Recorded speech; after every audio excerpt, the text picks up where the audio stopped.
Nah, pribadi berpikir, aduh bahasa Arab ini semakin sulit nih. Di situ karena polosnya, nah mungkin karena masih pemikiran kanak-kanak. Anak tuh ambil kesimpulan, ndak masalah, ndak rugi kalau saya ndak paham bahasa Arab. Yang penting ketika besar nanti punya banyak uang.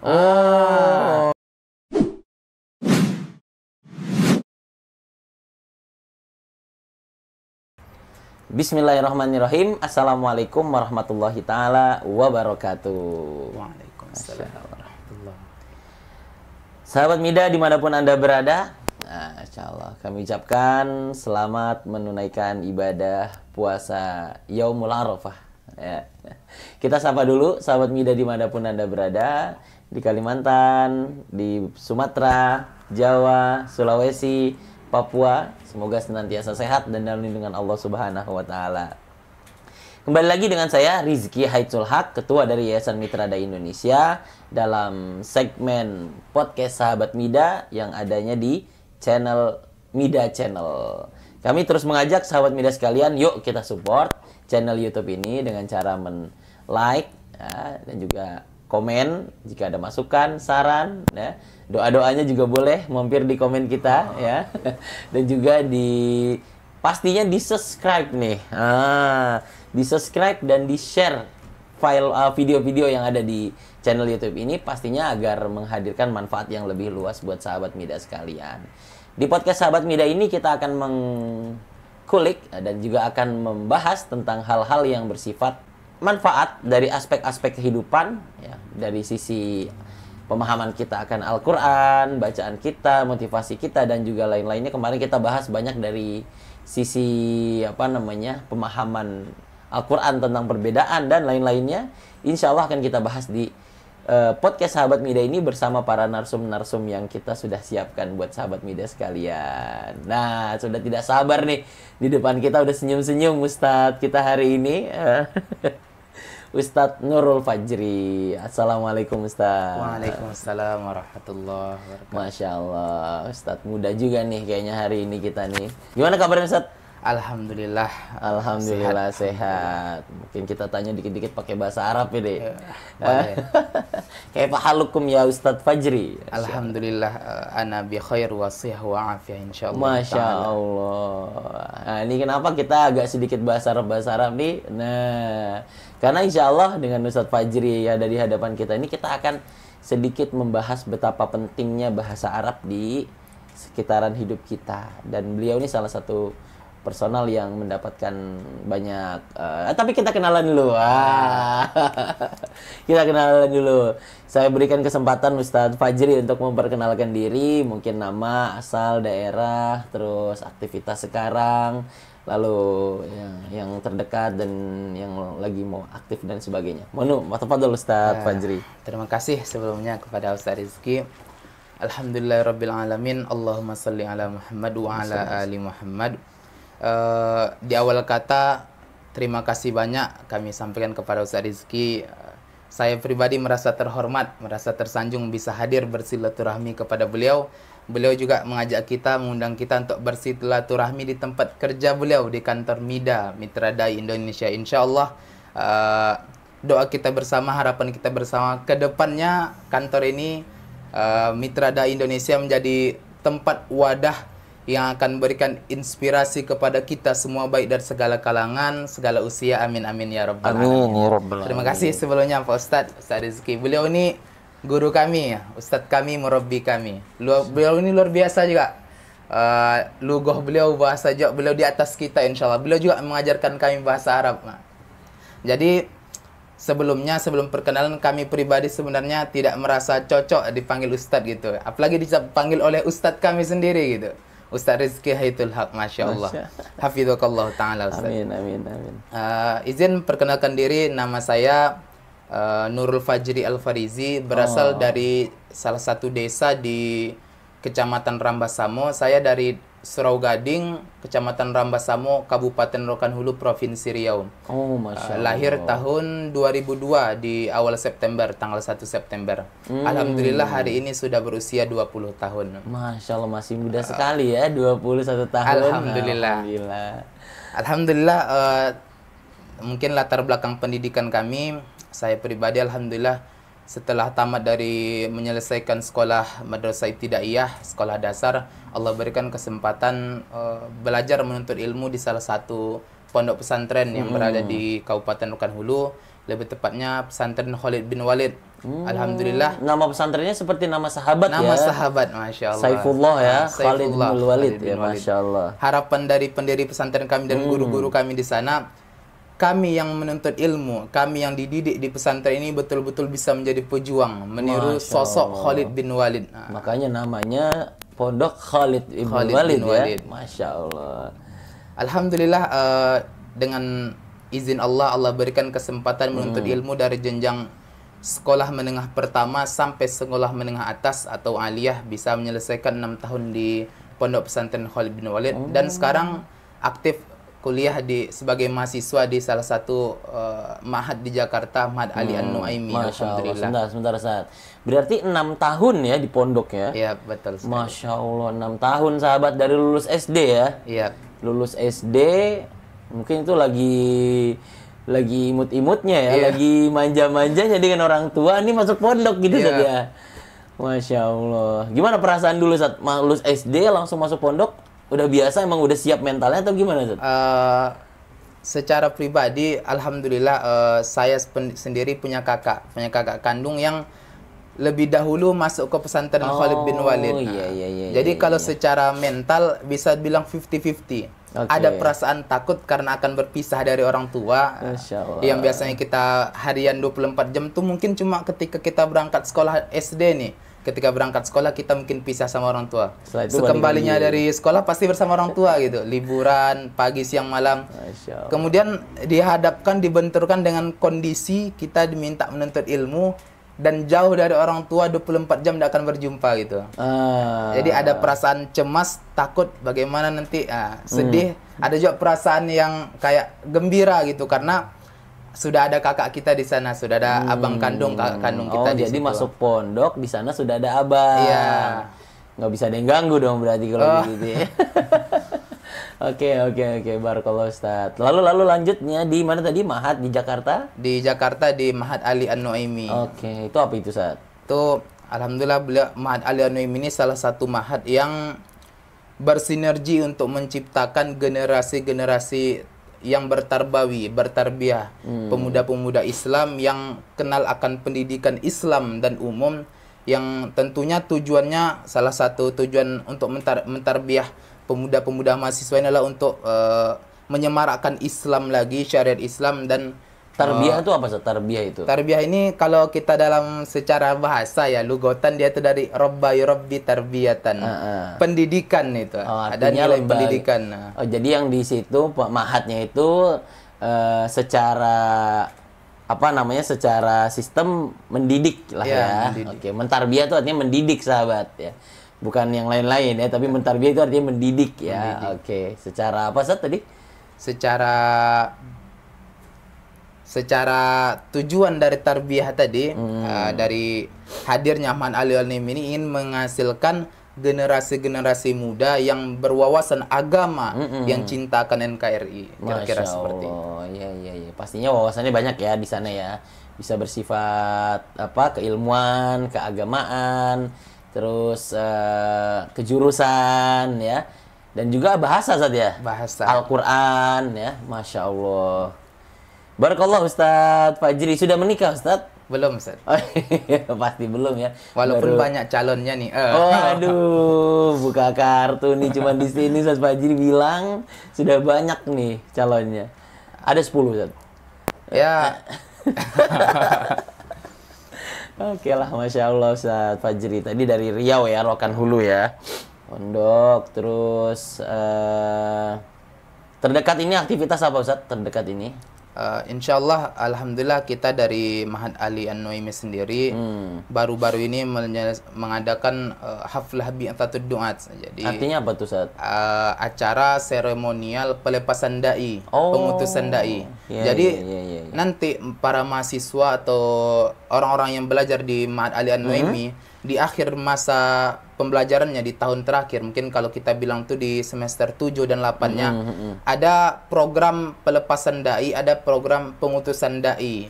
untuk memberikan manfaat kepada masyarakat umum, masyarakat luas. Kita tuh dikirim ke pelosok-pelosok negeri, baik di instansi pendidikan atau di masyarakat atau di masjid. Kita tuh diminta untuk mengimplementasikan apa sih yang sudah kita pelajari di Ma'had Alian Noimi gitu. Apa kontribusi, apa manfaat yang bisa kita berikan untuk umat ini. Seperti itu kira-kira. Artinya selama belajar di Ma'had, sekarang waktunya untuk dipraktekkan di masyarakat. Oke, Masya Allah, jarang-jarang nih. Biasanya kan lembaga pendidikan tuh ya hanya sebatas mendidik ya. Tapi pengabdian itu mungkin ya cuma 3 bulan. Ini berapa pengabdian? 1 tahun. 1 tahun ya? 2 semester. Masya Allah, 2 semester sahabat. Masya Allah. Dan Ustadz sendiri diutus kemana? Insya Allah saya pribadi insya Allah akan berdakwah, diminta berdakwah di Payakumbuh, Sumatera Barat. Masya Allah, di Payakumbuh, Sumatera Barat. Berarti kalau dari rumah Ustadz yang di Rokan Hulu berapa jam itu kira-kira? Kita kira-kira 10 jam. 10 jam. Satu hari perjalanan darat. Satu hari perjalanan Motor darat. ataupun mobil. Karena kalau kereta ndak ada. Di Sumatera belum ada ya. Dari Riau ke ini belum ada. Belum ada. Ya. Masya Allah, ini sangat menarik nih Ustadz muda kita hari ini. Terima kasih Ustadz atas perkenalannya ya. Dan sudah menyempatkan waktu juga, kita ucapkan terima kasih di kesempatan hari ini ya. Semoga bisa menginspirasi dan menjadi manfaat ilmu nih pada teman-teman sahabat media semua nih. Masya Allah. Oke. Kita masuk ke bahasan kita hari ini bersama Ustadz Nurul Fajri. Apa yang akan kita bahas? Nah, pasti pada bertanya-tanya semua kan. Nah, jadi kita punya tema hari ini dengan bahasa melilingi seluruh kota di Indonesia. Menarik kan? Jadi kita hadirkan Ustadz Fajri di sini nih dengan harapan kita ingin mendapatkan insight-insight tentang bahasa, masukan-masukan dan juga ilmu-ilmu, tips-tips tentang bahasa. Tapi kita fokuskan hari ini tentang bahasa Arab. Lughatul Quran, lughatu ahlul jannah ya. Bahasanya Al-Qur'an, bahasanya penghuni surga. Kita akan angkat di sini dengan bahasa Arab mengelilingi kota, dengan bahasa mengelilingi kota di seluruh Indonesia. Yang kita akan hadirkan ini Ustadz Nurul Fajri Al-Farizi. Oke, sedikit prolog tentang tema kita hari ini. Jadi, bahasa itu adalah suatu hal yang penting. Ada istilah juga yang mengatakan bahwasanya idza kanatil lughatu fi alfazina fakanatid dunya ala qabdatina. Ini dulu kita di pondok juga pernah belajar, dikenalkan gitu. Jika bahasa itu ada di lisan kita, maka dunia ada pada genggaman kita. Jadi kalau bahasa itu ada di lisan kita, dunia itu ada di dalam genggaman kita. Nah, walaupun mungkin belum sampai dunia kali Ustaz ya. Tapi minimal kita di umur yang muda ini bisa berhasil mengelilingi kota-kota di Indonesia dengan bahasa. Dan itu alhamdulillah dirasakan oleh Ustadz kita, Ustadz Nurul Fajri. Dan kita akan dengar nih, apa sih yang membuat beliau jadi motivasinya, kenapa suka bahasa Arab, lalu bagaimana trik-trik beliau menguasai bahasa Arab. Nah, kita akan share juga hari ini, dan juga bagaimana sih tips Ustadz bisa sampai keliling Indonesia gitu ya, dengan bahasa yang dimiliki. Dan juga terakhir paling motivasi buat kita semua ini, bagaimana caranya biar kita lebih menyukai ya, dan lebih senang untuk memperdalam bahasa kita, khususnya bahasa Arab. Itu sedikit prolog Ustaz ya. Kita akan mulai diskusi kita dengan Ustaz Fajri. Santai aja Ustaz ya. Kita tektokan dan nanti sedikit-sedikit kita agak saling menguatkan gitu ya. Itu biasa, nanti kita sambil jalan gitu Ustaz. Baik, yang pertama Ustaz Fajri, tadi saya sampaikan yang pertama, boleh dong cerita ke kita nih, ya kan? Kenapa Ustadz bisa suka akan bahasa Arab? Nah, boleh share Ustadz ke kita? Baik, taib. Bismillah, jadi Ustadz Rizky dan pemirsa Mitra Dai Channel dimanapun berada, kenapa suka bahasa Arab itu ya? Jadi seperti ini, pada awalnya terkadang beberapa orang itu mengambil hikmah, mengambil ibrah dari kejadian yang sudah terjadi. Maksudnya seperti ini, ada sebagian orang tuh dia tuh nggak mau belajar kecuali sudah kena musibah dulu. Atau kayak ada orang yang tidak mau bersyukur kecuali sudah kena uji dulu. Bukan belajar dari awal bersyukur. Dan mungkin saya pribadi termasuk salah satu dari golongan orang tadi. Jadi ketika Gimana dulu kami masuk di ini pesantren Khalid bin Walid di kelas 1 SMP dan kelas 2 SMP, kita tuh sudah diperkenalkan dengan bahasa Arab. Diperkenalkan dengan bahasa Arab. Bahasa Arab dasar, kata kerja, kata benda. Jujur di awal saya pribadi itu, anak pribadi kurang tertarik dengan bahasa Arab. Jadi di awal justru malah Ustaz tidak tertarik ya? Tidak Ini tertarik menarik bahasa ya? Arab. Iya. Apalagi kalau seperti kayak Ustaz sendiri pahami, bahasa Arab ini kan dia yang namanya segi bahasa kan perlu yang namanya konsisten dalam pengucapan ya. Apalagi bahasa Arab dari hurufnya sendiri itu beda dengan huruf abjad kita itu. Ada beberapa yang berbeda ya. Kalau huruf A kan ini bentuknya, sedangkan alif ini huruf apa ini bahasa Arab kan seperti itu. Jadi di awal kita masuk pesantren di kelas 1 sampai kelas 2 SMP, itu jujur saya pribadi tidak terlalu tertarik dengan bahasa Arab. Malah menarik ini. Malah bahasa Arab ini pelajaran yang saya hindari, yang ana hindari. Gitu. Ana berusaha untuk tidak ikut pelajaran bahasa Arab. Sampai di kelas 2 pesantren, 2 SMP, kita diperkenalkan dengan pelajaran yang namanya sorof. Sorof ini ya semua Untuk kelas 1 pelajaran bahasa Arab apa yang dikenalkan? dasar kayak Arabiah baina yadai, pengenalan kosakata ya. Kosakata. Itu saja yang pengenalan kosakata tadi saja itu sudah membuat anak pribadi itu udah kayak apa sih itu kesulitan gitu. Ketika menganjak ke kelas berikutnya di kelas 2 kita diperkenalkan dengan pelajaran sorof. Sorof. Itu tasrif, fa'ala, fa'alu. Apa tuh sorof, tasrif. Ini mungkin nanti sahabat Mida ada yang belum memahami istilah-istilah baru itu tuh. Sorof nih dia kalau sederhananya kita tarik garis lurus, pengertian sederhana dari sorof nih bagaimana kita mengubah kalimat tadi menjadi kalimat yang lain dengan satu padanan kata yang sama. Contoh seperti menulis kataba, dia menuliskan kataba. Kalau mereka menulis tambah waw jadi katabu gitu. Kalau ditulis jadi kutiba. Kalau tertulis maktubun. Padanan katanya tetap kaf talba, ta'ba gitu. Artinya kita bisa mendengar tadi dari contoh yang disampaikan Ustaz Fajri dalam bahasa Arab itu beda huruf, beda harokat, bisa beda arti ya Ustaz. Beda arti. Gitu. Kayak tadi ya, misalkan menulis, tulislah, ditulis, ya kan gitu ya, Ustaz ya. Masya Allah, terus menarik. Jadi nih. Seru nih, dengan bisa di pondok belajar bahasa Arab ini. Ketika di kelas 1 kita cuma belajar menghafal kosakata, setelah di kelas 2 itu, di kelas 2 SMP kita dibenturkan dengan pelajaran menghafal sorof. Kan itu banyak tasrifnya, fa'ala, fa'alu, fa'lan, ada maf'ulun, ufula, taf'ul, maf'alun, mif'alun gitu. Dirubah dengan doroban nih, doroba itu ribu dorban. Artinya makin sulit lah ya. Makin sulit. Jenjangnya makin sulit. Dengan tadinya menghafal kata kosakata, ini merubah-rubah kosakata ya. Oke. Jadi setelah dihadapkan dengan pelajaran sorof tadi, anak pribadi berpikir, aduh bahasa Arab ini semakin sulit nih.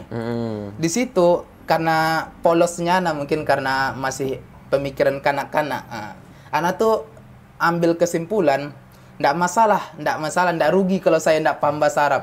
Yang penting ketika besar nanti punya banyak uang. Jadi bahasa nggak terlalu diperdulikan. Yang penting punya uang. Ya, walaupun belum terpikir mencari uangnya pakai apa, gitu belum terpikir. Iya. Jadi pada akhirnya sebelumnya setelah ketika dijumpakan dengan pelajaran sorof, ada satu lagi pelajaran yang juga terkait kuat dengan bahasa Arab itu namanya nahu. Waktu itu guru nahu kita, beliau Ustaz Roni hafizahullah taala, sekarang beliau di Mesir. Waktu itu beliau ngajar kita nahu. Beliau ini nahu apa lagi tuh nahu tuh? Tadi sorof, sekarang nahu. Nahu ini bisa dibilang kalau bahasa kita anak pesantrennya, nahu ini ayahnya, ibunya sorof, anaknya bahasa Arab. Waduh. Perlu perkenalan tentang nahu, ada sorof, ada na'at ma'nud, ada nanti ada fi'lun fa'il gitu. Ada kalau di nahu ini kita belajar biasanya maf'ulun bih gitu. Jadi apa itu nahu artinya? Nahu itu gimana cara nyampaikannya? Banyak definisi diberikan oleh para penulis kitab nahu itu.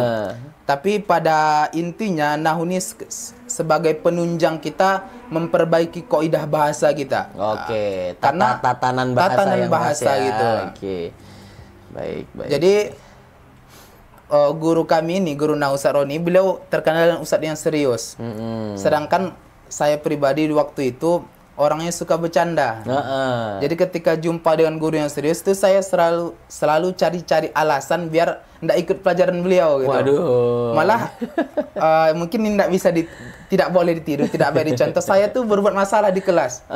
Beliau tuh orangnya Ustadz Roni, beliau sukanya adem, tenang gitu ketika belajar. Ketika beliau ngajar, ana malah bersiul gitu. Waduh. Kadang mukul meja. Itu sengaja biar beliau tuh nyuruh keluar dari kelas. Alhasil anehnya di situ beliau tidak suruh keluar dari kelas. Siapa tadi yang bersiul? Ana Ustaz. Ya antum berdiri di atas kursi gitu, tetap ikut pelajaran. Cuma berdiri di atas kursi. Setelah beberapa kali pernah bikin masalah beberapa kali, akhirnya ana pribadi itu ditandai sebagai santri yang paling bermasalah. Masya Allah. Pernah suatu ketika beliau ketinggalan buku di kantor. Setelah masuk kelas beliau tuh kelupaan kalau bukunya masih tertinggal di kantor. Terus beliau tuh cari gini. Beliau bilang, buku ana ketinggalan nih di kantor. Siapa sih nih yang mau ambilnya? Siapa yang sering bermasalah? Ditunjuk Fajri gitu. Ambil ke kantor itu. Saking kan ana tidak sukanya pelajaran bahasa Arab waktu itu, ana betul-betul berusaha untuk tidak berkomunikasi dengan bahasa Arab dengan apapun yang berhubungan dengan bahasa Arab. Masya itu. Allah. Itu faktornya karena masih labil, masih labil, masih polos waktu itu. Ketika beranjak naik ke kelas 3 pesantren, 3 SMP, di sini mungkin ada penyesalannya. Penyesalannya begini. Waktu itu mendekati setelah ujian akhir semester, mendekati liburan, kita kan diminta mengambil rapor nih. Jadi waktu itu saya pribadi diminta tolongkan oleh teman untuk ambil rapor dia. Pas ana ambil rapor dia nih, saya intip, saya lihat isi rapor dia. Rupanya dia ranking 16. Dari 30 santri dia ranking 16. 30 santri di kelas kita, dia ranking 16. Dalam hati saya itu bergumam, bodoh kali dia gitu. Dia nih masa ranking 16 itu. Saya pasti 10 besar nih, dalam hati ana pasti mikir gitu. Ana pasti 10 besar. Walhasil ketika rapor ana sudah ana ambil, ana buka, rupanya ana ranking 17. Waduh. Jauh lebih bodoh lagi dari dia, bahasa kasarnya seperti itu. Akhirnya dari itu tadi timbul penyesalan. Kenapa bisa ana ndak dapat 10 besar gitu? Kenapa guru-guru di sini, kenapa guru di pesantren itu ndak melihatkan kasih sayangnya ke ana gitu? Ternyata ana dapat ana bisa simpulkan waktu itu, detik itu ana simpulkan seperti ana terlalu mungkin ada kesalahan ana tidak suka belajar bahasa Arab, menjaga jarak dengan bahasa Arab. Padahal di pondok kami sendiri itu menganut sistem dan ideologi gontor dalam bahasa Arab. Pondok pesantren Darussalam Gontor. Kami itu punya konsep tuh, kami selalu tanamkan dalam diri santri itu innal lugata tajul ma'had, al-lugatu tajul ma'had. Bagaimana praktek di ma'hadnya itu? Kami kan punya ini nih, kami banyak kita mengadaptasi dari gontor sistem belajarannya. Ada istilahnya pemberian mufrodat di pagi hari. Jadi istilah innal lugata tajul ma'had itu kan artinya innal lugata tajul ma'had. Sesungguhnya bahasa ini adalah mahkota pesantren, mahkota pondok. Maka kalau mahkota ini hilang, santrinya tidak paham bahasa Arab, maka mahkota pesantrennya akan hilangkan seperti itu. Mungkin itu yang menyebabkan Ustadz tadi tidak terlalu memperhatikan ana. Karena ana berusaha menghilangkan mahkota sekolahannya sendiri.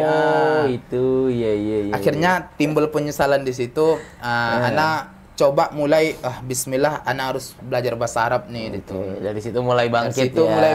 Dari tadi kita mendengarkan masa-masa suram ya. Masa-masa Jadi sekarang masa-masa bangkitnya nih. Masa-masa bangkitnya. Jadi di awal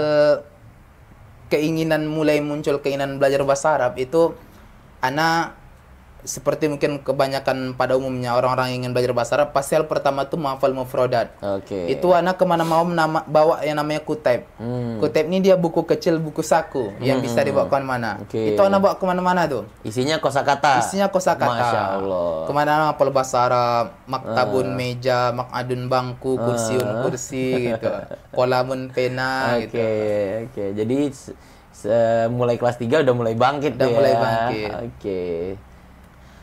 Jadi alhamdulillah, karena pastikan Allah izinkan semuanya, Allah izinkan niat baik kita, dan Allah izinkan niat baik ana. Alhamdulillah ana pribadi merasakan ada percepatan pemahaman pelajaran dengan bahasa Arab. Oke, karena memang pelajarannya banyak mungkin bahasa Arab Bahasa ya. Arab. Kitab-kitabnya juga diambil dengan kitab yang berbahasa Arab. Oke. Jadi alhamdulillah, jadi langkah pertama tuh seperti tadi mempelajari bahasa Arab itu dengan menghafal mufradatnya, Masya Allah. menyetorkannya ke teman gitu. Oke, Masya Allah.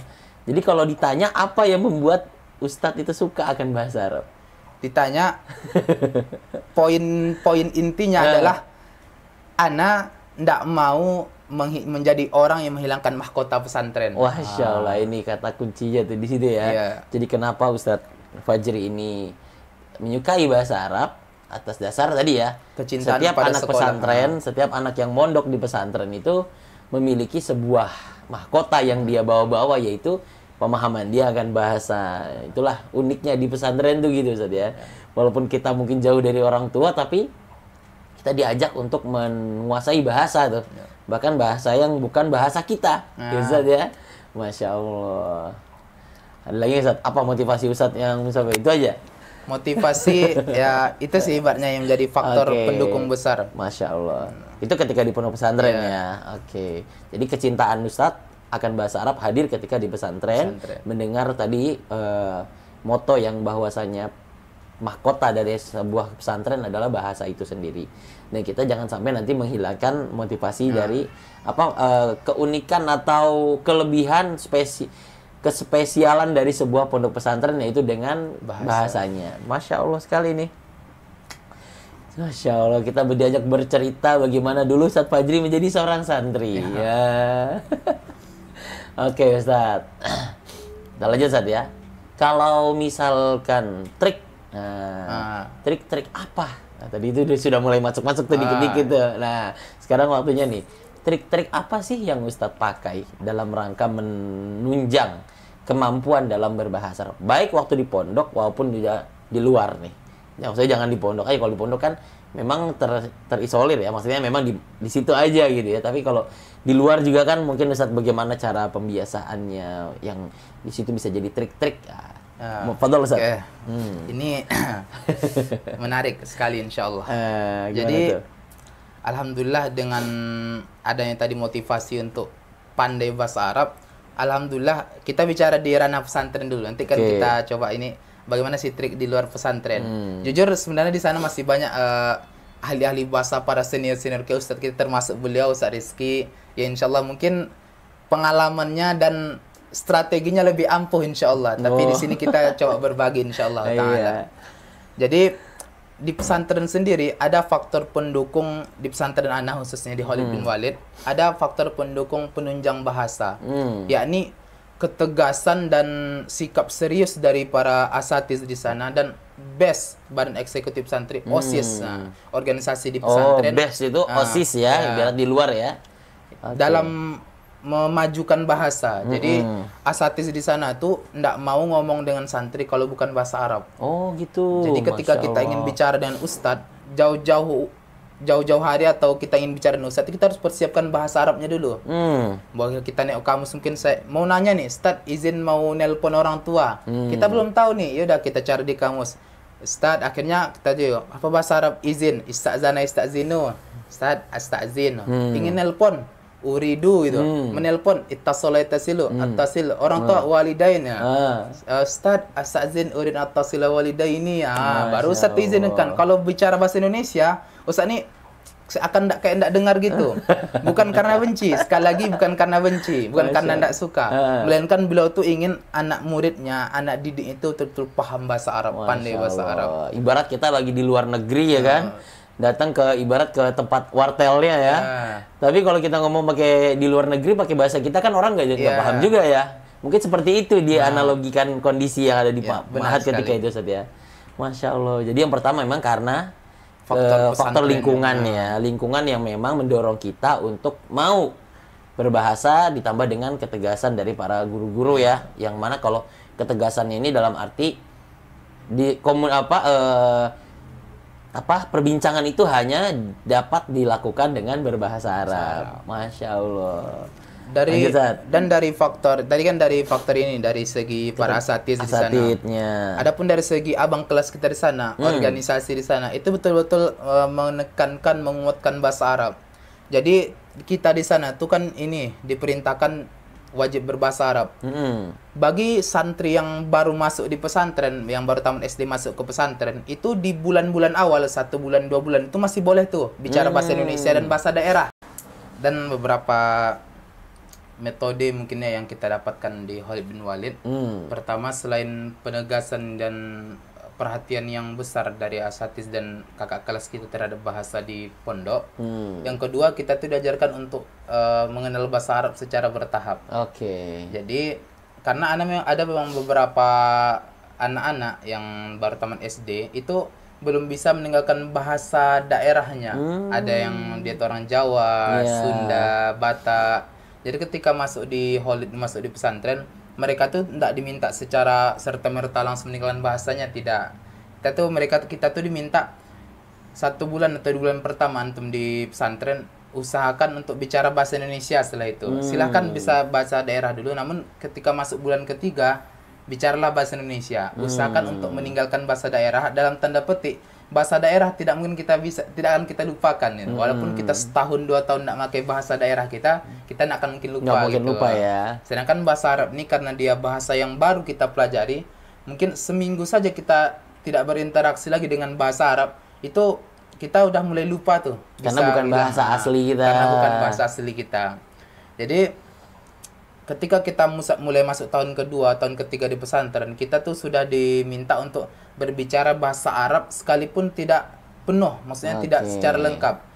Mungkin kita ingin bicara satu kalimat yang terdiri dari 10 kata, usahakan paling tidak 4 atau 5 kata itu pakai bahasa Arab. Jadi mulai dicicil. Setiap apa yang kita ucapin tuh ada unsur-unsur bahasa Arabnya. Ada unsur bahasa Arabnya. Iya. Oke. Tadi trik yang kedua tuh, Sat, ya. Masya Allah. Trik yang ketiga, Sat? Trik yang ketiga ini yang mungkin bisa diterapkan di luar pesantren ya, bahkan mungkin tidak hanya anak pesantren. Iya, di luar pesantren. Karena anak pribadi juga menerapkan ini di luar. Ketika liburan pesantren, jujur waktu itu anak pribadi belum memiliki Android, belum punya gadget. Saya pribadi bisa menggunakan Android itu dengan izin orang tua itu setelah tamat pesantren, tamat SMA gitu kira-kira. Jadi di rumah, alhamdulillah kita punya siaran televisi nih. Jadi selain membaca kamus, kan kita bawa kamus nih pulang ke rumah, bawa kamus, bawa buku. Di siaran televisi tadi kita coba cari siaran bahasa Arab yang berbahasa Arab, atau siaran bola yang komentatornya itu bahasa Arab. Sampai seperti itu saja. Sampai seperti itu untuk membiasakan pendengaran kita untuk bahasa Arab itu. Iya. Jadi kita, karena memang kalau sampai tidak dibiasakan dengan pendengaran, banyak memang jujur banyak dari santri, banyak dari orang yang belajar bahasa Arab itu mampu berbicara bahasa Arab lancar, namun tidak terlalu kuat, artinya tidak terlalu fasih dalam mendengarkan. Karena terkadang ketika orang mengucapkan bahasa Arab dengan kencang, dengan cepat, itu ada kalimat-kalimat itu yang seperti menempel, kalimat itu kayak kurang jelas itu. Jadi mungkin kalau di luar ranah pesantren itu boleh, mungkin kita teman-teman semuanya mulai dari mungkin mengenal bahasa Arab itu dengan menghafal kamus, menghafal kosakata, mendengar siaran bahasa Arab seperti atau itu. Ceramah bahasa Arab itu mungkin lebih ini lagi lebih dekat lagi. Dan juga bahasanya mungkin fasih lebih ya, fasih, fusha lebih ya. Masya Allah. Iya. Khair Ustaz. Taib, adapun di poin keempat, saya ingin mengajak kepada pemirsa dan kita semuanya mari kita pahami bahwa bahasa Arab itu terdiri dari 3 step. Pertama, maharah qiraah, artinya kelancaran, kepandaian, kebiasaan dalam membaca. Yang kedua, maharah istima', mendengarkan, menyimak orang-orang yang bicara. Jadi kalau orang ngomong tuh kita kayak tadi komentator, ceramah itu ya. Gimana kita bisa paham apa yang dia ucap gitu, Ustaz, ya? Betul sekali. Dan yang ketiga itu hiwar.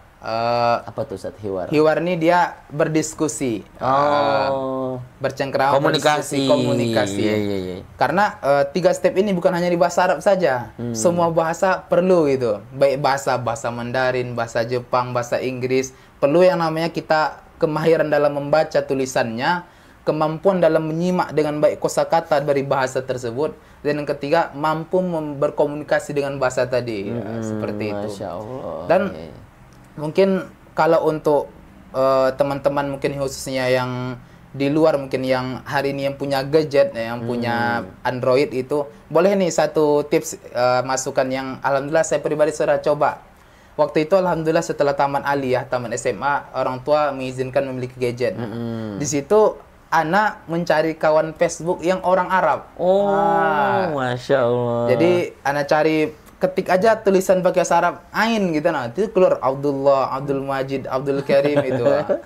Kebetulan dapat ada temannya dari Somalia, ada yang dari Sudan, ada yang dari Mesir. Nah, kita coba komunikasi. Mungkin di awal-awal pasti kita ini apa sih, dia nulis apa gini ya.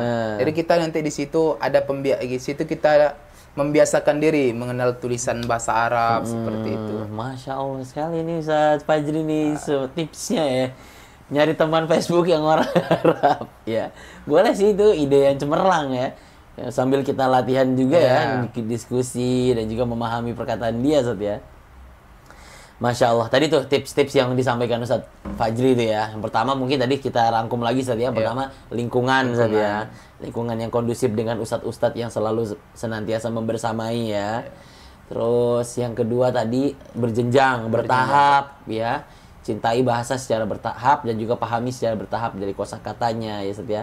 Lalu mulai gunakan setiap kata itu jangan semuanya Indonesia, tapi bagian-bagiannya ada yang bahasa Arab yang kita ketahui ya Ustaz ya. Oke, yang ketiga tadi apa tadi yang ketiga adalah ini di luar sekolah. Istimak ya, salah bagian dari tadi ya. Jadi kita mungkin mulai membiasakan dengan media yang ada ya, sambil menyimak, memahami perkataan-perkataan bahasa Arab ya, gitu. Yang ketiga tadi Ustaz sampaikan bahwasanya dalam bahasa Arab itu kita punya beberapa keahlian tadi ya. Baca, ya kan, terus menyimak sama berdiskusi. Ya, itu juga mungkin tips kita untuk bisa memahami bahasa Arab itu dengan menguasai beberapa hal-hal tadi Ustaz ya. Sama yang terakhir tadi apa? Cari teman Facebook yang orang Arab. Ya, boleh. Masya Allah, barakallahu fiik Ustaz Fajri. Nah, kita masuk ke pertanyaan kita yang sebelum terakhir ini. Boleh sedikit cerita bagaimana perjalanan Ustadz itu bisa sampai keliling Indonesia. Walaupun belum sampai keliling banget ya, tapi bisa sampai ke negara-negara itu dengan bahasa Arab. Itu gimana ceritanya? Boleh Ustaz? Ya, alhamdulillah ala kulli hal, alhamdulillah untuk segala sesuatunya Allah permudah, alhamdulillah. Jadi dari latar belakang cerita nih, waktu itu 2 tahun yang lalu, tepatnya tahun 2022, 1 bulan sebelum Ramadan, itu kan kita ada grup WhatsApp nih sama teman seangkatan. Itu di-share sama salah seorang teman, dibutuhkan penerjemah, translator bahasa Arab untuk kegiatan Jaulah Syekh Palestina. Jadi ada minta mencari penerjemah ya buat Syekh Arab ya. Oke, terus? Jadi karena waktu itu kita lagi kosong, tidak ada kegiatan, ya coba bismillah gitu. Karena juga kita sebelum di luar konteks bahasa Arab sendiri, kita kan sebagai orang yang bertarbiyah, kita yang orang muslim kan, kita harus yakin ini perjuangan membela Palestina dan Al-Aqsa itu tugas kita semuanya. Masya Allah. Qadaya Al-Aqsa kan bukan tanggung jawab orang Palestina saja. Siapapun kita, maka kita wajib membela Palestina, wajib membela Al-Aqsa, karena Al-Aqsa ini wasiat dari Rasulullah kan. Masya seperti Allah, itu. Berangkat dari dasar tadi kewajiban membela Al-Aqsa dan merasa insya Allah bisa nih cukup nih bahasa Arab gitu untuk menjadi pejuang pembebasan Al-Aqsa. Saya tertarik gitu dengan yang di-share oleh teman di grup WhatsApp tadi. Silakan hubungi nomor di bawah ini gitu. Anda hubungi. Bismillah, Assalamualaikum. Nama saya Nur Fajr Al-Farizi dari Mahat Ali An-Noimi. Tertarik sekiranya ingin menjadi penerjemah translator bahasa Arab. Jadi oleh pihak lembaga yang mencari tadi itu diminta mengirimkan CV. Kirimkan CV, data diri kita, kita lahirnya, alamat, latar belakang pendidikan, dan ada enggak pengalaman tentang bahasa Arab. Jadi alhamdulillah ini boleh nih teman-teman yang baru belajar bahasa Arab itu boleh ketika mungkin biasanya alhamdulillah hari ini itu setiap Ramadan biasanya di setiap kampung tuh pasti ada kunjungan dari Syekh Palestina. Jadi anak pribadi pun ketika awal-awal mengenal mulai bahasa Arab, belajar bahasa Arab, ketika saya Palestina itu datang ke kampung Ana nih dengan penerjemahnya dia, Ana tuh coba bicara tanpa penerjemah. Ana minta, Syekh, bicara gitu pakai bahasa Arab itu. Syekh, uridu as'alaka syai'an gitu. Jadi alhamdulillah dengan izin Allah ketika minta ke lembaga tadi, lembaga minta kita nanya apa nih pengalaman tentang bahasa Arab, pernah nggak jadi penerjemah? Belum pernah menjadi penerjemah formal, namun sudah beberapa kali komunikasi dengan masyayikh Palestina gitu. Jadi alhamdulillah diterima. Jadi pengalamannya itu dulu adalah ketika mendapati kunjungan dari Syekh Palestina, lalu kita berusaha berkomunikasi. Karena masih dalam tahap belajar bahasa Arab, dilatih ya, mau ada natifnya tuh, native speakernya. Oke. Alhamdulillah diterima kan. Jadi dari lembaga ini mereka mendatangkan beberapa syekh dari Palestina untuk disebar di Indonesia. Jadi bukan satu syekh ya. Jadi lembaga ini menghadirkan 10, 12 bahkan belasan syekh ya? Banyak. Itu untuk disebar setiap satu provinsi itu satu syekh, satu penerjemah. Ada satu tim ya. Ada sopirnya, ada manajer eventnya, ada penerjemahnya, ada syekhnya. Itu diutus di satu provinsi selama Ramadan kira-kira seperti itu. Jadi alhamdulillah karena kita juga dipercaya jadi penerjemah waktu itu, kita diminta membersamai salah seorang syekh dari Palestina berangkat nih ke awalnya kita nih ada sedikit mungkin ujian dari Allah, ada sedikit yang mungkin qadarullah kan semua yang terjadi pasti yang terbaik. Awalnya untuk tahun 2022 di Ramadan tahun 2022 Ana bersama salah satu syekh nama beliau Samir Motor itu diminta untuk berdakwah ke Sumatera Barat. Ketika Sumatera sama Sumatera Barat itu mah kampung sendiri lah ya. Masih kampung sendiri. Masih zona kampung sendiri. Tapi berangkatnya dari Jakarta. Berangkatnya dari Jakarta. Kita pertemuannya dengan masyayikh dan lembaga itu di Bekasi, di kota Bekasi. Berarti pulau pertama Ustaz udah pernah kunjungi ya, Sumatera ya. Walaupun itu rumah sendiri. Awalnya enggak jadi dikunjungi Ustaz. Jadi seperti ini. Awalnya kan kita diminta ke Sumatera Barat.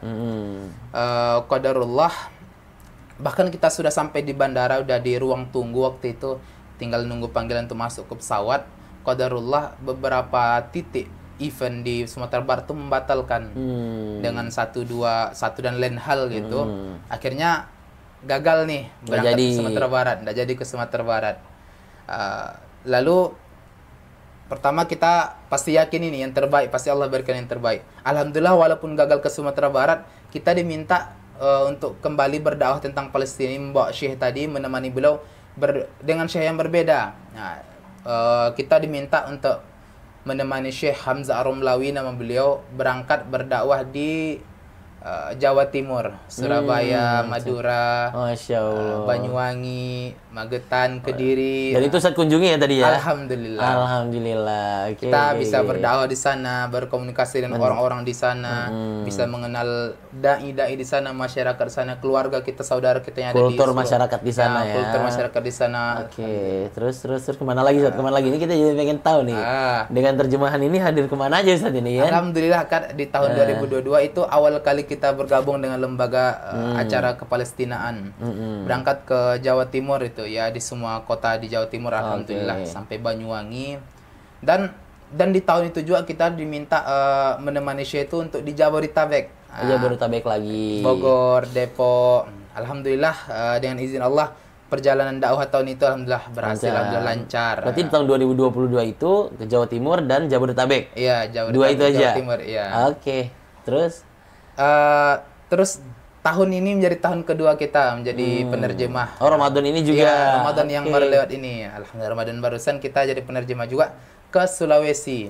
Diminta menemani syekh dari Palestina berdakwah mendampingi beliau di Sulawesi Tengah, di kota Palu, Morowali Utara. Alhamdulillah. Jadi alhamdulillah Ramadan itu hanya di Palu, hanya di Sulawesi. Di Sulawesi.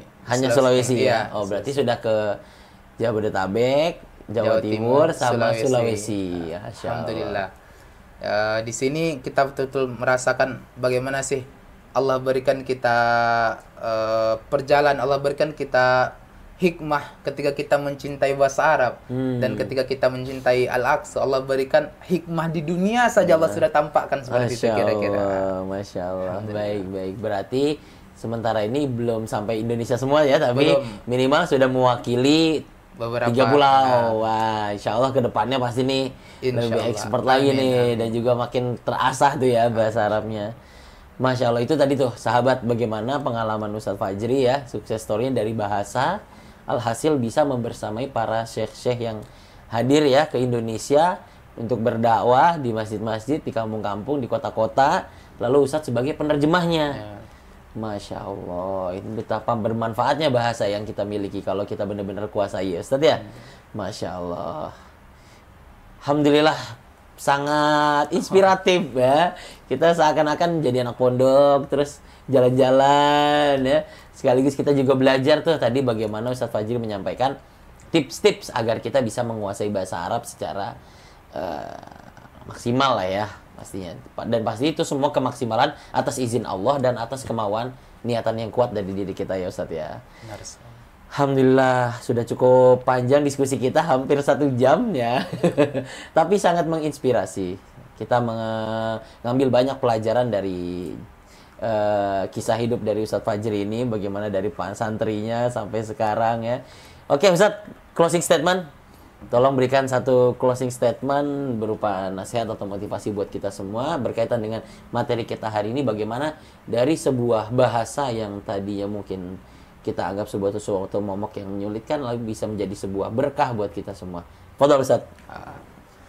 Di sini Ana ingin berbagi nasihat untuk kita semua, yang mungkin nasihat ini juga kami dapatkan dari guru kami, dari beliau juga Ustadz kami Ustadz Rizki. Perlu kita pahami teman-teman semuanya, bahasa Arab, bahasa apapun itu, semua bahasa pasti memudahkan kita untuk segala sesuatunya.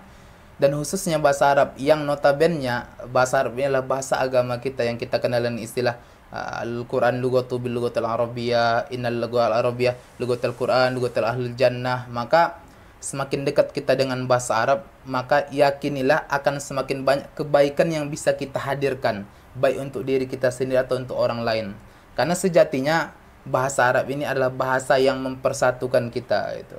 Seperti halnya bahasa Inggris membuat orang-orang bisa berkomunikasi dengan dari antar benua atau antar negara, begitu juga bahasa Arab. Malah lebih lagi, bahasa Arab kita bisa berkomunikasi dengan orang lain dan kita bisa berkomunikasi dengan agama kita, dengan Tuhan kita. Kira-kira seperti itu. Allah. Quotes yang sangat indah hadir dari Ustadz Fajri, dan itu sekaligus mengakhiri pertemuan kita hari ini dengan Ustadz Fajri. Kami dari Yayasan Mitra Dai Indonesia mengucapkan banyak terima kasih atas kehadirannya Ustadz Fajri di tengah kesibukannya ya. Bisa hadir di segmen podcast Sahabat Mida ini. Oke, baik sahabat media sekalian, kita sudah berada di ujung pertemuan kita hari ini. Kami terus mengajak, jangan lupa di subscribe, karena subscribe itu berkah, subscribe itu sedekah juga, dan subscribe itu yang paling penting gratis. Gratis. Tis. Apa bahasa Arabnya gratis, Tat? Majanan. Masya Allah, ini udah kayak kamus berjalan nih. Jadi gitu, mau nanya apa aja tanya ke Ustadz Fajri, insya Allah ya.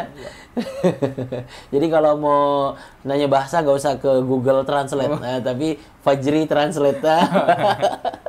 Barakallah. Jangan lupa di subscribe sahabat-sahabat media semua. Jangan lupa di share tadi tips-tips dan juga pengalaman yang sudah disampaikan oleh Ustadz Fajri, dan jangan lupa di like pastinya kalau misalkan video ini menarik. Dan juga yang terakhir, kalau ada tambahan, masukan, ada yang mau ditanya ke Ustadz Fajri, bisa isi di kolom komentar. Insya Allah nanti Ustadz Fajri akan mantau ya di komen kami ya Ustadz ya, dengan para sahabat media yang mau bertanya. Sekali lagi kami ucapkan terima kasih Ustadz Fajri, dan juga terima kasih sahabat media sekalian yang sudah hadir terus membersamai podcast Sahabat Media ini. Saya Rizky Haidsul Haq, Ketua dari Yayasan Mitra Dai Indonesia. Mohon maaf jika ada salah kata atau tingkah laku kami yang kurang berkenan. Yang baik-baik datangnya dari Allah Subhanahu wa Ta'ala, dan yang kurang-kurang pastinya dari diri kami selaku hambanya. Untuk itu kami pamit undur diri. Semoga apa yang kita sampaikan bermanfaat. Hadanallahu wa iyyakum ajmain. Wassalamualaikum warahmatullahi wabarakatuh.